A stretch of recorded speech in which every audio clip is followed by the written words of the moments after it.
Buenas tardes, bienvenidos. Gracias por informarse con Noticiero Hechos. Soy Jennifer Valle. A continuación, nuestros titulares. La Sala de lo Constitucional ordena la suspensión del cobro del 13% a la energía eléctrica. Le tenemos los detalles. La caída de árboles provocaron la muerte a una anciana en Usulután. También otra familia en Mexicanos se quedó sin vivienda. Hay reducción de labores en el Hospital Nacional Sacamil. Le contamos qué servicios han sido suspendidos tras una protesta de sindicalistas. 3 meses durarán los trabajos de reparación en una cárcava en el Boulevard Tutunichapa y se invertirán más de $500,000 para atender la problemática. Le tenemos los detalles de la audiencia en contra del exdirector del Seguro Social y su esposa, acusados de enriquecimiento ilícito. En Estados Unidos continúan llegando cubanos a Florida. Hoy llegaron 24 balseros, entre ellos niños y mujeres. Iniciamos con importante información generada hace algunos minutos. La Sala de lo Constitucional ha ordenado suspender el cobro del 13% a la energía eléctrica que estaba previsto se aplicará a partir de este próximo viernes. Para conocer más detalles, nos enlazamos con nuestra compañera Crisia Recinos hasta la sala de redacción. Adelante, Crisia.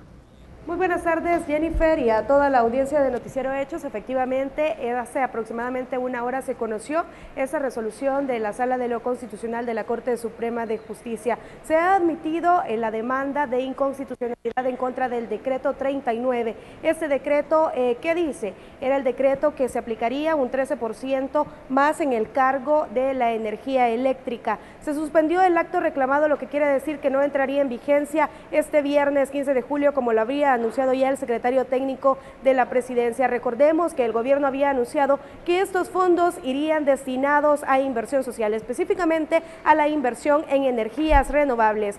Uno de los argumentos que también ha tomado en cuenta la Sala de lo Constitucional es que se trataría de un impuesto que no habría respetado el proceso que se define para que sea así. O sea, no pasó por la Asamblea Legislativa, sino que por medio de un decreto que se aplicaría directamente. No hubo consulta por parte de los diferentes partidos políticos. Ese es el principal argumento. Algo también que se ha puesto en duda es por qué este impuesto o este cargo que sería aplicado no fue contemplado como un presupuesto especial, tampoco iba incluido en el presupuesto general de la nación, y son parte de los argumentos. El cargo del 13% que sería destinado para energía, también ha dicho la Sala de lo Constitucional que no sería aplicado de forma correcta, por lo que no sería aplicado a partir de este viernes. Algo que también vale mencionar son las condiciones en las que se encuentra CEL, que creo que ya muchos sabemos que un banco alemán decidió retirar la posibilidad de un crédito por considerar que no contaba con la solvencia necesaria y podría caer en impago. Algo que también quiero mencionarles es que esta firma de la admisión de la demanda fue unánime. Sin embargo, no estuvo presente el presidente de la Corte, Óscar Pineda Nava, sino que Eliseo Ortiz, un suplente, habría firmado esta admisión de la demanda. Jennifer. Gracias, Crisia, por esta completa información que nos has brindado. Buenas tardes. Buenas tardes. Y el director de Asuntos Legales de la ANEP fue quien interpuso la demanda de inconstitucionalidad al cobro del 13% a la electricidad. Por ello nos enlazamos vía teléfono con Javier Argueta para conocer cuál es su reacción ante la decisión de la Sala de lo Constitucional. Javier, buenas tardes, coméntenos. Buenas tardes, Jennifer. Bueno, en primer lugar, quiero comentarles que nosotros salvadoreños, todos los hogares, nos sentimos, creo, alegres que no han logrado penetrar el derecho de propiedad que nosotros tenemos. La Sala de lo Constitucional básicamente ha admitido los argumentos que se dieron, argumentos que fueron tomados de la misma jurisprudencia constitucional. Son 3 principales argumentos. Uno es que el cargo que estaba el presidente emitiendo es un cargo que era un disfraz. Al final de cuentas era un impuesto, porque los impuestos, lo que ha dicho la Sala de lo Constitucional, es que no tienen referencia alguna a una prestación o a alguna actividad administrativa. Ustedes decían que era como un IVA encubierto. Es un IVA encubierto, es lo que tenía este cargo. Este cargo dice, bueno, yo le voy a quitar a usted 13% salvadoreños y lo voy a hacer para inversión social. No es igual los otros cargos que tienen acciones específicas. Entonces el planteamiento que se le hace a la sala es, Es un impuesto y además, al ser un impuesto, evade el control presupuestario que la Asamblea Legislativa tiene al decidir si va a salud, va a educación y va a otros rubros necesarios como seguridad. La sala decide admitir hoy la etapa procesal que viene después de esta admisión y suspensión es que el presidente de la República dé un informe. Nosotros, y yo creo que todos los salvadoreños, invitamos al presidente de la República a que al hacer el análisis constitucional que se pueda allanar. ¿Qué significa esto? Que allanar es que acepte que es inconstitucional y que derogue el reglamento. ¿Para qué vamos a pasar todo un proceso de inconstitucionalidad que nosotros estamos 100% seguros que es inconstitucional por violación al 131 numeral sexto, por violación al control presupuestario y principalmente por violación a la caja única? Incluso no se genera un presupuesto especial que es autorizado por el artículo 225. Entonces las violaciones son manifiestas, tanto así que la sala, al admitir la demanda, establece que los presupuestos son válidos para iniciar el proceso y mandan a pedir el informe al presidente de la República. Entonces, para que no exista un desgaste en todo el proceso, nosotros invitamos al presidente, no solo en este caso, sino que analice todos los otros casos donde a costa la insolvencia que tiene el Estado quieren penetrar a los hogares salvadoreños a quitarnos pues uno de los derechos fundamentales más preciados, que es el derecho a propiedad. Bueno, queremos agradecerle por su tiempo para Noticiero Hechos, por darnos estas impresiones. Buenas tardes. A la orden. En otro tema, hoy en la entrevista de Noticiero Hechos, el presidente de la Asociación Nacional de la Empresa Privada, Luis Cardenal, llamó al Ejecutivo a construir un pacto por el crecimiento, esto como respuesta a las palabras del presidente Salvador Sánchez Serén, quien instó a las fuerzas vivas a un pacto fiscal tras reconocer el detrimento de las finanzas públicas.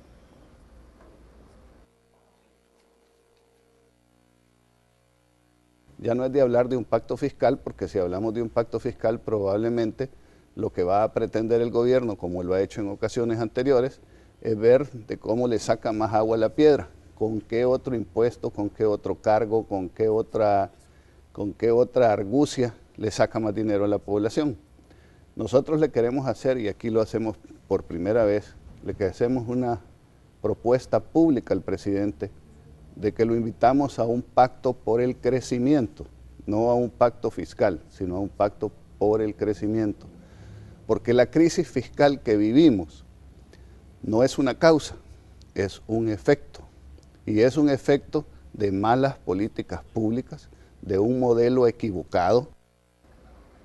Y también los diputados se encuentran a la expectativa del llamado que hizo el presidente de la República a un pacto fiscal. Para conocer más detalles nos enlazamos con el periodista Raúl Hernández hasta la Asamblea Legislativa. Raúl, buenas tardes. Así es, buenas tardes. El llamado que hizo el presidente de la República es a un pacto fiscal y a la posibilidad de que se apruebe una ley de responsabilidad fiscal. Eso tiene que pasar por la Asamblea Legislativa. Y al respecto abordamos tanto al FMLN y al Partido Arena. Aunque ambos partidos políticos comparten la posibilidad de un pacto fiscal, ellos difieren a la hora de hablar de cuáles deberían ser las temáticas o acuerdos a alcanzar en materia económica. Debería revisarse incluso viáticos, viajes, alimentación, incluso salarios. En un momento como este, cuando hemos tenido un crecimiento de más de 40.000 empleados públicos en los últimos 7 años, que significan 700 millones al año, pues obviamente habría que reconsiderar el tamaño del Estado.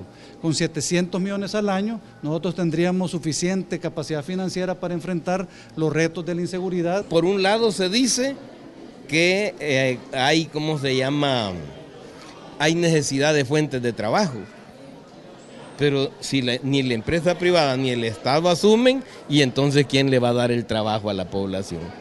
Es decir, hay que ser serios en esto. Los otros partidos políticos también han reaccionado y están en la expectativa de cuál podría ser el acuerdo o los acuerdos entre el gobierno y sectores privados. Pero nadie estaría interesado en sacrificar programas sociales, pero sí debe de haber mucha disciplina en el gasto público. Hemos visto cómo semana tras semana se están acá aprobando en la Asamblea una serie de ajustes salariales en instituciones que lo que significa es aumentar el gasto corriente. no habría forma de reducir presupuestos si ya en la parte salarial estamos a niveles del 70-75% de los presupuestos de cada institución. Esta es la información que les tenemos a esta hora de la tarde para los amigos televidentes de Noticiero Hechos. La estaremos ampliando en la emisión estelar a las 8 de la noche. Pasen buenas tardes. Gracias. Y en la Asamblea Legislativa los diputados aseguran que están buscando elegir en combo a los funcionarios de segundo grado que aún tienen pendientes. Los legisladores deben elegir Procurador de Derechos Humanos, Consejo Nacional de la Judicatura y Corte de Cuentas de la República. Se han hecho varias subcomisiones, tanto la comisión para elegir la Corte, los concejales de la Corte de Cuentas, como también los de Procuraduría que están planteados y los del CNJ que están planteados. Cada quien ha puesto distintos diputados a la subcomisión de la Comisión Política. Político-partidaria, que sean realmente personas independientes, probas, transparentes y que tengan una excelente trayectoria. Esos han sido los criterios que como partido hemos manejado. Nunca he escuchado yo hablar de un combo y peor con conveniencias de tipo partidario, así es que yo descartaría eso al menos por nuestra parte. Y hablando de elecciones de segundo grado, la Asamblea Legislativa tiene hasta el 29 de julio para elegir a los nuevos magistrados de la Corte de Cuentas de la República, luego que la Sala de lo Constitucional declaró inválida la elección de 3 magistrados. La periodista Azucena Sandoval nos tiene las reacciones del magistrado presidente. Azucena, te escuchamos. Muy buenas tardes. Efectivamente, en esta oportunidad el magistrado presidente de la Corte de Cuentas, Joel Valiente, ha reaccionado ante la resolución emitida por la Sala de lo Constitucional el pasado 24 de junio. Él asegura que va a respetar lo dicho por la Sala. Además, espera que se elija a los nuevos magistrados que estarán al frente de la institución. Escuchemos los detalles.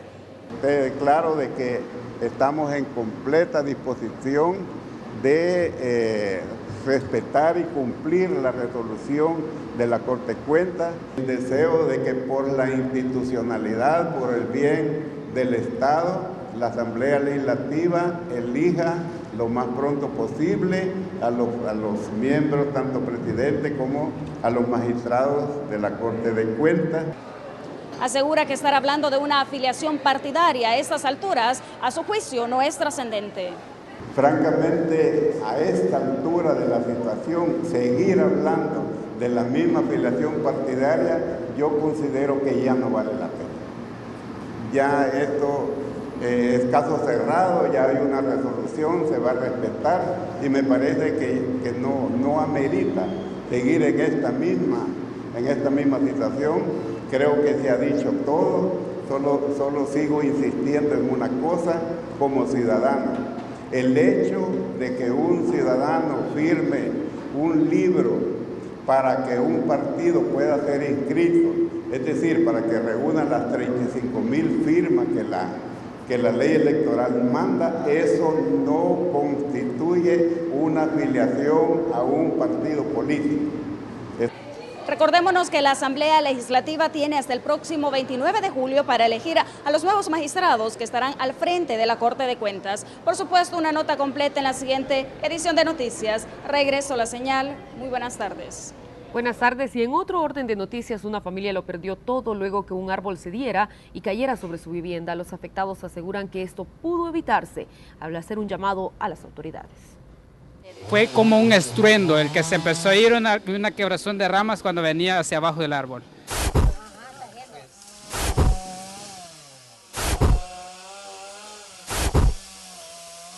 Yo estaba dormida y aquí unos vecinos me sacaron, que yo había quedado soterrada de la parte de abajo.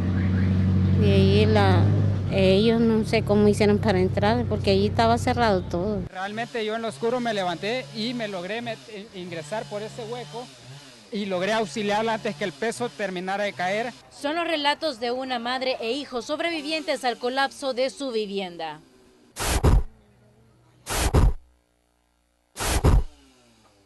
Luego que 2 árboles de grandes magnitudes cayeran sobre ella. Y me moví hacia ese lado a caer ahí al lado en lo oscuro, y ahí me levanté y solo tocaba láminas nada más. Y salí, buscaba dónde, y gracias a mi padre, pues la pared se cayó y logré ingresar por ahí para sacar a mi madre. La situación se pudo prevenir, aseguran los afectados. Sostienen que esto es producto de una fuga de agua potable que lleva más de un mes en los edificios 27 de la comunidad San José, Colonia Sacamil. Hemos estado más de un mes hablando a ANDA. Solo nos dicen que el reporte. Todavía ayer en la mañana les he hablado a ANDA. La muchacha me dijo, usted señora está alterada. No, le dije yo, no estoy alterada. Es una emergencia que tenemos aquí. Prácticamente tuve un problema con la alcaldía, lo cual me multaron por demoler 2 árboles que tenían el mismo riesgo de magnitud para caer y me pusieron multas de altos costos. Vecinos, socorristas y empleados de la alcaldía de Mexicanos contribuyeron a la remoción de escombros. Por el momento aún se desconoce cuánto es el monto en pérdidas materiales. Sin embargo, la municipalidad ya habla de soluciones. Vamos a dotar en primera instancia de lámina y madera, que es lo que cuenta la municipalidad hoy por hoy, y por supuesto vamos a ver con materiales, con víveres, porque las pérdidas materiales son cuantificables, o sea, perdieron absolutamente todos los de la vivienda. Prácticamente en apoyo con la comuna, ¿verdad?, para talar el árbol, ¿verdad? Y si en dado caso entra en shock otra vez la persona que ha quedado más atrapada y más afectada, ¿verdad?, pues a asistirle inmediatamente. Tras el incidente, 2 personas resultaron lesionadas e inmediatamente fueron trasladadas a un centro asistencial. Y un can también fue rescatado por los vecinos y autoridades. Con imágenes de Juan Castellanos, este es un informe de Víctor Mengíbar y Marcela Rivera.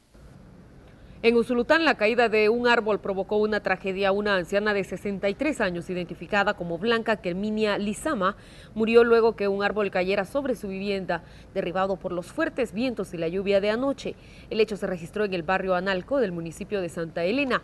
Además, resultó lesionado Gerardo Enríquez, de 103 años, y fue trasladado al Hospital San Juan de Dios. Las autoridades del Ministerio de Obras Públicas verificaron los avances en los trabajos que se realiza en la zona colapsada en el Boulevard Tutunichapa en San Salvador. Para conocer más detalles, nos enlazamos con la periodista Claudia Cusco. Buenas tardes.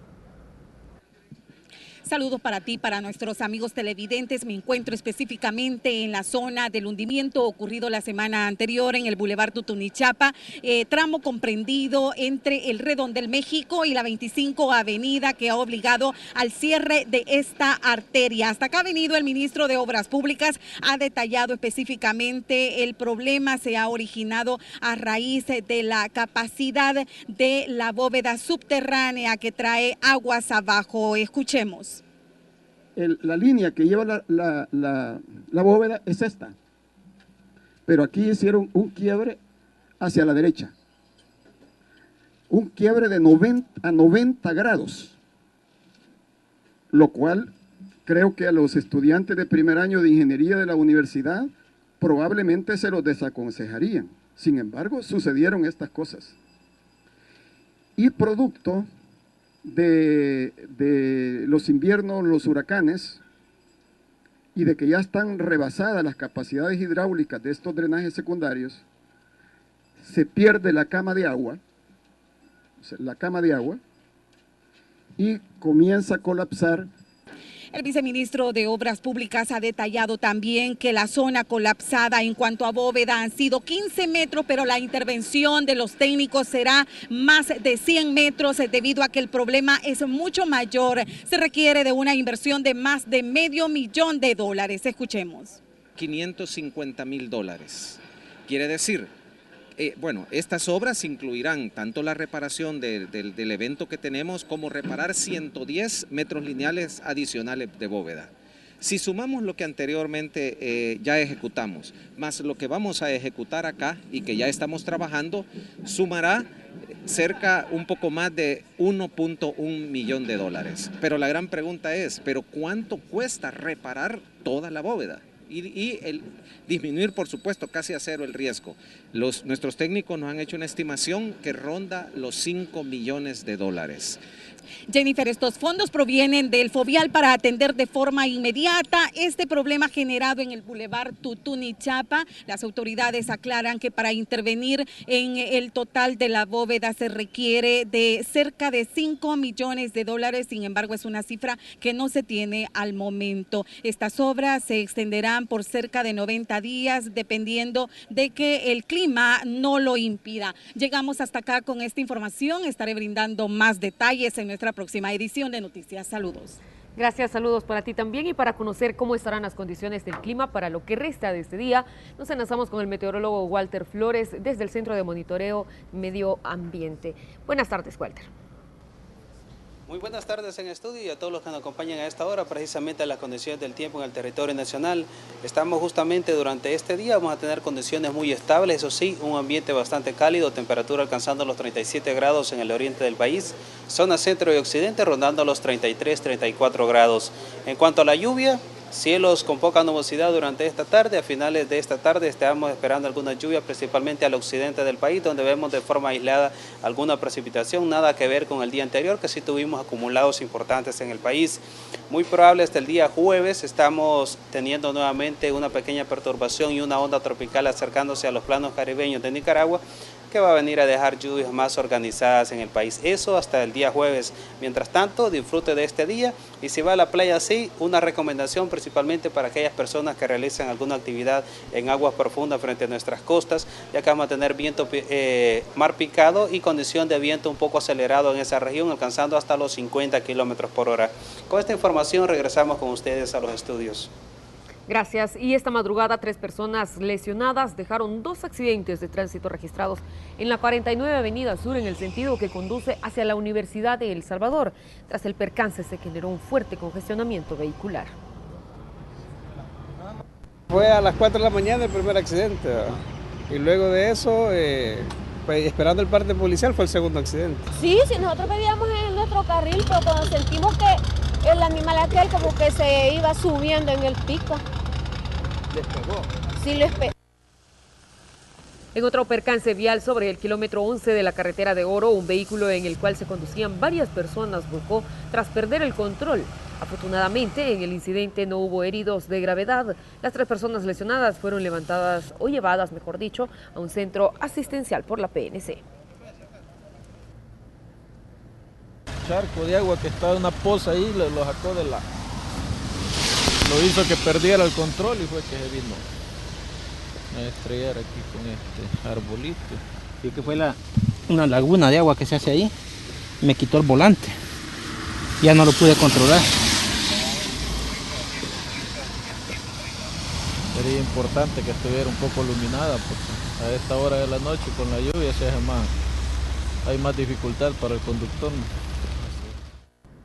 El Partido Arena pidió la comparecencia del ministro de Hacienda en la Asamblea Legislativa para que explique por qué no está financiado el fondo para las víctimas de accidentes de tránsito.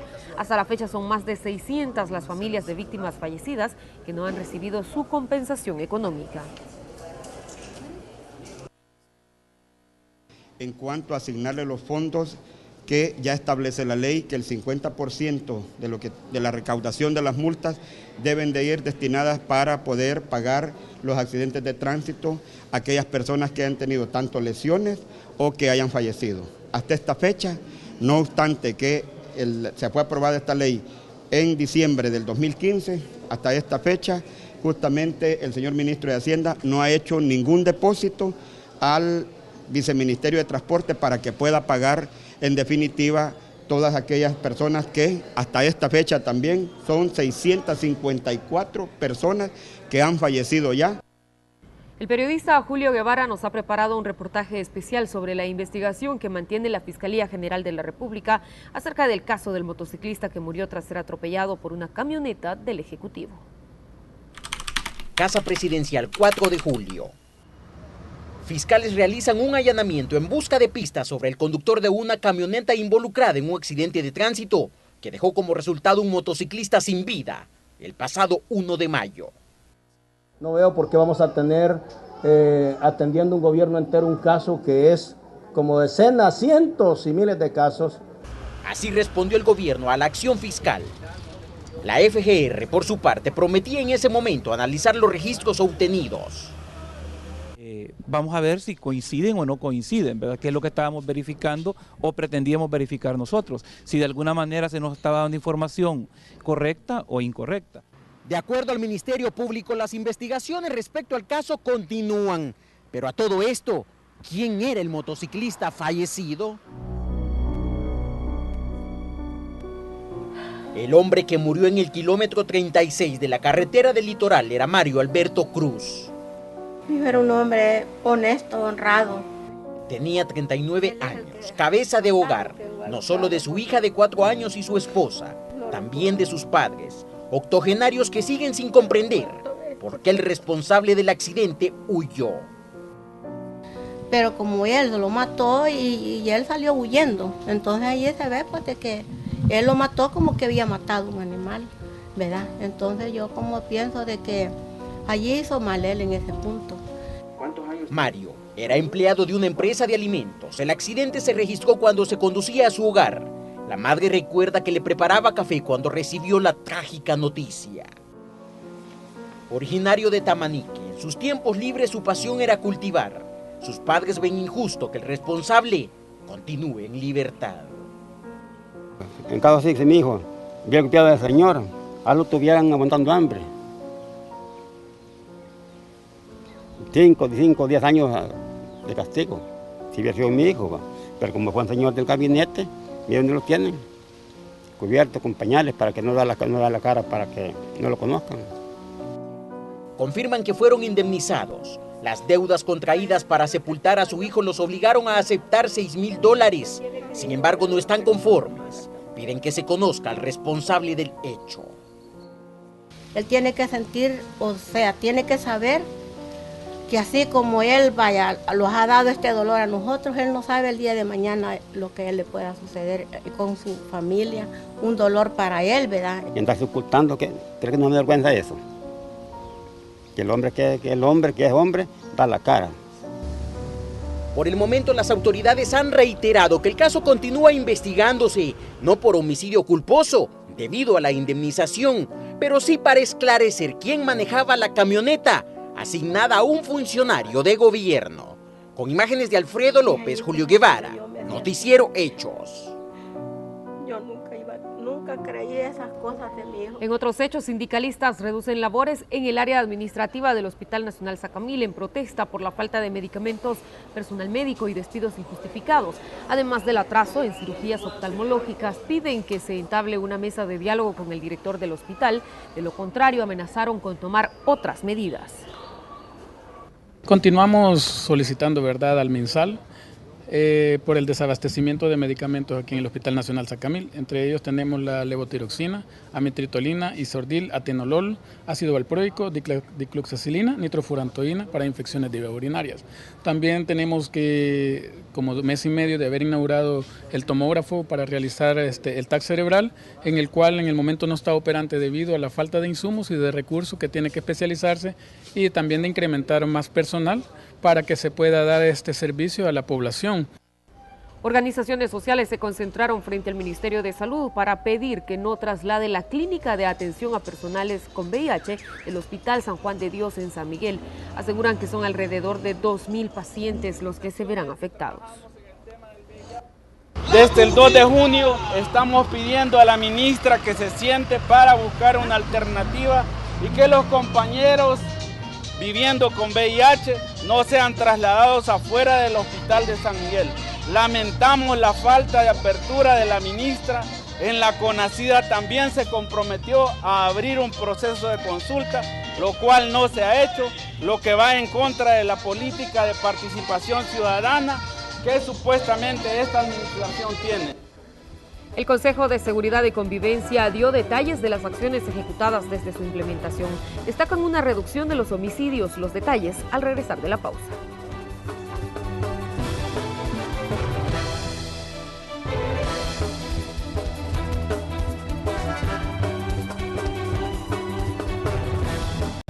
Como se lo adelantábamos, el Consejo de Seguridad y Convivencia Ciudadana dio a conocer un balance desde la implementación del Plan El Salvador Seguro. Para ampliarnos la información, vamos con la periodista Raquel Herrera. Adelante. ¿Qué tal, Jennifer? Muy buenas tardes. Ejecución de las medidas extraordinarias, además reducción de los homicidios, son parte del trabajo que han presentado este día el Consejo Nacional de Seguridad Ciudadana y Convivencia. Escuchemos qué es lo que han dicho sobre el tema. Las medidas excepcionales que se han realizado ya, que se están realizando, por ejemplo en los centros penales, digamos de recuperación de espacios públicos, que también es un trabajo, porque este trabajo del Consejo de Seguridad han habido fortalecimientos como la instalación de cámaras de video en 3 municipios de los priorizados, que es Ciudad Delgado, Zacatecoluca y San Salvador. Si ustedes están enterados también, el plan Cero Grafiti que el presidente lanzó en la comunidad 22 de abril en Soyapango, por el momento ya se llevan cubiertos 5.000 metros borrados. Los miembros del Consejo también hablaron qué es lo que se viene en la segunda fase del plan El Salvador Seguro. Escuchemos respecto a esto. La segunda fase de implementación del plan El Salvador Seguro arranca el próximo mes de agosto y se va a extender a 16 municipios más de los 10 que ya fueron priorizados.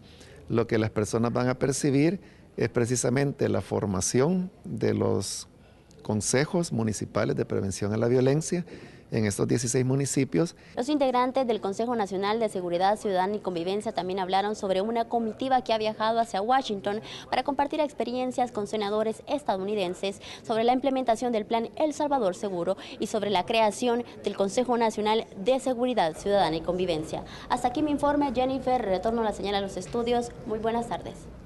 Gracias. Y en más hechos, la Policía Nacional Civil detuvo en flagrancia a Edwin Ernesto Martínez, de 29 años, Linley Valeriano Guillén, de 25, y María del Carmen Serna, de 37, en Santa Ana. Ellos son acusados de secuestro en perjuicio de un empresario del cual no se tienen pistas hasta el momento. Mientras las investigaciones continúan para resolver el caso, estas personas serán puestas a las órdenes del juzgado correspondiente. Pues iniciamos una negociación donde se logró la captura de estos sujetos. El modo de operar es vigilar, luego interceptar y privar a la víctima y pedir dinero posteriormente en pocas horas. Son gente de bandas organizadas, pero hasta el momento no tienen ningún vínculo con esas organizaciones. En San José Villanueva se desarrolló la audiencia en contra de los implicados en la masacre en San Blas. 6 de los 9 agentes policiales tendrán que continuar el proceso con detención provisional. El Juzgado de Paz de San José Villanueva en La Libertad determinó que solo una de las muertes ocurridas en marzo del año 2015 en la finca San Blas cuenta con los indicios que se trató de una ejecución extrajudicial. El hecho ocurrió cuando 9 agentes del Grupo de Reacción Policial fueron atacados por presuntos pandilleros mientras realizaban un operativo en el municipio de San José Villanueva. Según la Policía Nacional Civil, el enfrentamiento duró más de 40 minutos, dejando como resultado a 8 supuestos miembros de estructuras criminales fallecidos. Pero entre ellos se encontraba Denis Alexander Martínez, un joven de 20 años de edad, quien según el Ministerio Público no pertenecía a pandillas, y es por ese asesinato por el que serán juzgados los agentes del GRP. Fue asesinado el 26 de marzo del año pasado y por los otros 7 homicidios, la misma Fiscalía fue la que pidió que fueran ningún tipo de medidas. La solución definitiva para este caso, entonces ellos van procesados solo por el caso del joven Hernández Martínez. Son 6 los policías élites quienes guardarán prisión mientras se ventila el caso en el Juzgado Segundo de Instrucción de Santa Tecla. Los otros 3 agentes acusados aún se encuentran en calidad de prófugos de la justicia. La jueza decretó detención para los 9 policías, 6 de ellos presentes y 3 que se les va a decretar la orden de detención. Ellos pasan a mantenerse en prisión en el mismo grupo de reacción policial. La audiencia inicial se prolongó durante varias horas. Ninguna de las partes se pronunció sobre este caso, el cual se mantiene en reserva por decisión de la jueza. La Fiscalía contará con 3 meses de instrucción para la recolección de pruebas. Este hecho mantiene en cruce de palabras a las autoridades de seguridad. El ministro de Justicia y el director de la PNC aseguran que los agentes actuaron bajo la legitimidad, mientras el fiscal y el procurador de los derechos humanos hablan de indicios de ejecuciones sumarias. Con imágenes de Gerson López, informó Antonio Valladares. Y el director de la Policía Nacional Civil, Howard Cotto, reaccionó a la decisión del Juzgado de Paz de San José Villanueva de decretar instrucción con detención provisional para 6 agentes del Grupo de Reacción Policial GRP y orden de captura para otros 3 acusados de asesinar al joven Denis Alexander Martínez, quien murió junto a 7 presuntos pandilleros en la finca San Blas de la Libertad en marzo de 2015. Según el jefe policial, ellos continúan apoyando la versión de que las muertes se dieron en el marco de la ley. Entiendo que la resolución de la jueza establece que ellos van a permanecer en la sede del Grupo de Reacción Policial y nosotros vamos a dar cumplimiento a esa disposición, tal como ya no puedo pronunciarme acerca de la resolución, porque en primer lugar nosotros respetamos las resoluciones de los jueces, no solo las respetamos, sino que las acatamos, ¿verdad? Pero eso no varía en nada nuestra posición de apoyo al procedimiento que nuestros compañeros del GRP realizaron y el apoyo que no solo es expresado a través de una declaración pública, sino también a través de acciones concretas, como por ejemplo el nombramiento de defensores. En San Miguel se decretó instrucción formal con detención provisional para 4 miembros de la corporación policial y 4 civiles vinculados a un grupo de exterminio y se decretó medidas sustitutivas a la detención al inspector Jesús Antonio Maradiaga. La Fiscalía lo señala por homicidio agravado, homicidio en grado de tentativa, agrupaciones ilícitas y privación de libertad. Los policías que deberán seguir en prisión son el subinspector Nelson Alvarenga Ramírez, el sargento Jaime Balmore Villacorta Lizama, el cabo Adán Benedicto Montoya y el agente José Isidro Vázquez. Julio ha iniciado con un repunte de los homicidios, así lo reveló el director de la Policía Nacional Civil. Hasta la fecha, las autoridades contabilizan 139 asesinatos en los primeros 13 días del mes. El incremento obedece, dicen las autoridades, al repunte de enfrentamientos de policías entre miembros de estructuras criminales. Las autoridades de la Policía Nacional Civil presentaron esta mañana un protocolo para abordar la violencia y discriminación contra las mujeres que pertenecen a la corporación. La población femenina dentro de la institución asciende a 2.882 y representa el 12% de la población policial. Con este instrumento, las autoridades buscan beneficiar a todas las mujeres que enfrenten hechos de violencia, discriminación por razones de género.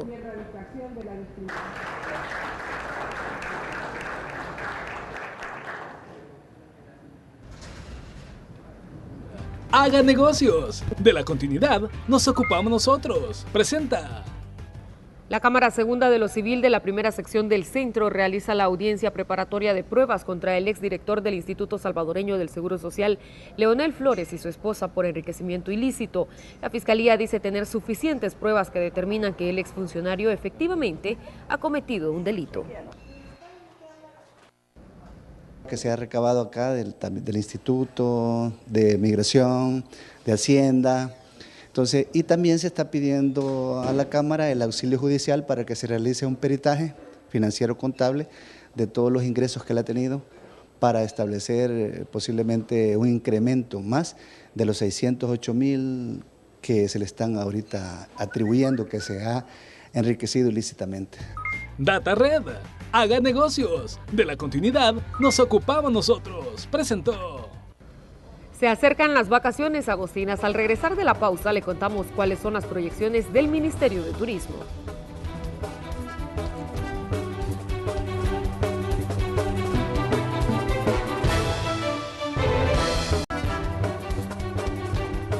Se aproximan las vacaciones agostinas, por lo que las autoridades de turismo lanzaron la campaña denominada Descubre tu aventura.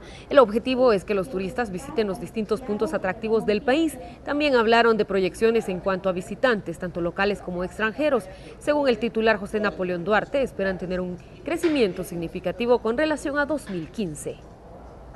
En el 2015 nosotros recibimos 44.000 visitantes internacionales, es decir, esta gente que vino de afuera del país, que no reside en El Salvador, fueron 44.489. Este año estamos proyectando un crecimiento del 3% van a llegar 45.824 visitantes de diferentes lugares. Especialmente ustedes saben que nuestros mercados preferidos y preferentes se cruzan con el mercado de Guatemala y Honduras. Opina América Latina, una consultora líder en opinión pública e investigación de mercado, invita a la población a participar en la siguiente encuesta regional. Esto ha sido todo, Jenny. Gracias, Zuli, por esta información deportiva que nos has brindado. Gracias por habernos acompañado. Buenas tardes.